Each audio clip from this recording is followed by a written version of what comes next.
ఎన్నికల్లో కూటమికి అఖండ విజయం కట్టుబెట్టినందుకు రాష్ట్ర ప్రజలకు మనస్ఫూర్తిగా శిరస్సు వంచి నమస్కరిస్తున్నానని తెదేపా అధినేత చంద్రబాబు తెలిపారు. మీడియా సహా ప్రజలందరికీ ధన్యవాదాలు తెలిపారు. ఉండవల్లిలోని తన నివాసంలో నిర్వహించిన మీడియా సమావేశంలో చంద్రబాబు మాట్లాడారు. తన సుదీర్ఘ రాజకీయ జీవితంలో ఈ 5 ఏళ్ల తరహా ప్రభుత్వాన్ని ఎప్పుడూ చూడలేదన్నారు. వైకాపా పాలనలో ప్రజాస్వామ్య వ్యవస్థలన్నీ ఎలా ఇబ్బంది పడ్డాయో చూశాం. ప్రజలు గెలవాలి, రాష్ట్రం నిలబడాలన్నదే మా ధ్యేయం. భావితరాల భవిష్యత్తు కోసం ముందుకెళ్లాం. రాజకీయాల్లో ఎవరూ శాశ్వతం కాదు. దేశం, ప్రజాస్వామ్యం, పార్టీలు శాశ్వతం. పార్టీలు కూడా సక్రమంగా పనిచేస్తే మళ్లీ ప్రజలు ఆదరిస్తారు. ఇంత చారిత్రాత్మకమైన ఎన్నికలు ఎప్పుడూ చూడలేదు. అమెరికాలో ఉండే వ్యక్తి కూడా తపనతో వచ్చి పనిచేశారు. పక్క రాష్ట్రాల్లో కూలి పనులకు వెళ్లిన వ్యక్తులు కూడా వచ్చి ఓటు వేశారు. తెదేపా చరిత్రలో సువర్ణ అక్షరాలతో లిఖించదగ్గ ఎన్నికలు ఇవి. ఎన్టీఆర్ పార్టీ పెట్టినప్పుడు 1988లో 200 సీట్లు వచ్చాయి.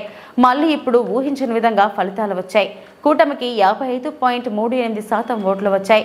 45.60% తెదేపాకు, 39.37% వైకాపాకు వచ్చాయి అని చంద్రబాబు తెలిపారు.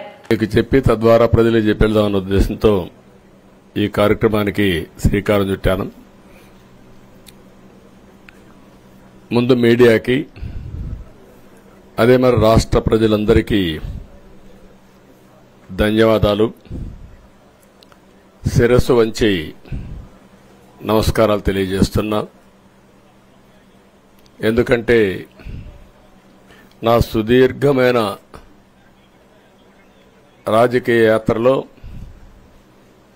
ఈ 5 సంవత్సరాలు చూసిన ప్రభుత్వాన్ని నేను ఎప్పుడూ చూడలేదు. ఒక రంగమని కాదు, ఒక వ్యవస్థని కాదు, ప్రజాస్వామ్య వ్యవస్థలన్నీ ఏ విధంగా ఇబ్బంది పడ్డాయో, ఏ విధంగా నిర్వీర్యం చేశారో మనం అన్ని చూశాం.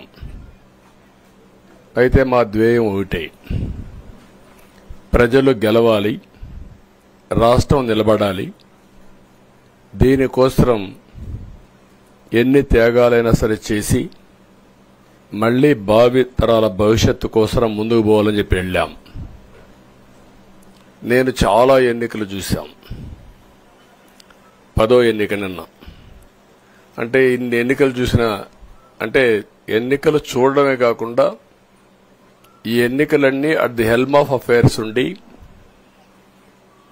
ఎప్పటికప్పుడు సమీక్షలు గాని ఇవన్నీ నిర్వహించడం కూడా చేశాం. రాజకీయాల్లో ఒడికిదుడుకులు సాధారణంగా ఉంటాయి. ఎవరూ శాశ్వతం కాదు. దేశం శాశ్వతం, ప్రజాస్వామ్యం శాశ్వతం, రాజకీయ పార్టీలు శాశ్వతం, అధికారం అశాశ్వతం. రాజకీయ పార్టీలు కూడా సక్రమంగా ఉంటే మళ్లీ ప్రజలు ఆదరిస్తారు.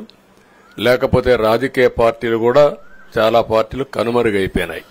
వ్యక్తులు కనుమరుగైపోయారు, రాజకీయ పార్టీలు కనుమరుగైపోతాయి. కానీ ఇంత హిస్టారికల్ ఎలక్షన్ నేను ఎప్పుడు చూడలా.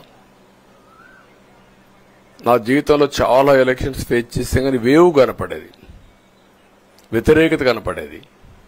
కానీ ఈ ఎలక్షన్లో ఎక్కడో అమెరికాలో ఉండే వ్యక్తి ఒక 5 లక్షలు 10 లక్షలు ఖర్చు పెట్టుకొని నేను రావాలి, ఓటేయాలి, రాష్ట్రం నిలబడాలి, ప్రజలు గెలవాలి అనే ఆవేదనతో వచ్చారు. ఎక్కడో పక్క రాష్ట్రాల్లో ఎక్కడో కడుపు నిండడం కోసం కూలి పనులకైనటువంటి వ్యక్తులు, పాచి పనులు చేసుకునే వ్యక్తులు సొంత డబ్బులు పెట్టుకొని నేరుగా ఇక్కడ రైల్వే స్టేషన్లో చూస్తే, బస్టాండ్లో చూస్తే భోజనం కూడా ప్యాక్ చేసుకొని తీసుకొచ్చి ఇక్కడ భోంచేసి ఓటేసే పరిస్థితికి వచ్చారు. ఈ కమిట్మెంట్ ని ఏ విధంగా వర్ణించాలో నాకైతే అర్థం కాదు. ఏ విధంగా వాళ్ళని అభినందించాలో కూడా అర్థం కాని పరిస్థితి. అనేక ఎన్నికల్లో అనేక అనుభూతులు చూశాం. కానీ మేము అన్ని ఎన్నికల కంటే ఇది ఒక తెలుగుదేశం పార్టీ చరిత్రలో, ఆంధ్రప్రదేశ్ రాష్ట్ర ప్రజల చరిత్రలో సువర్ణాక్షరాలతో లిఖించదగ్గ ఎన్నిక. ఇది ఒక హిస్టారికల్ ఎన్నిక.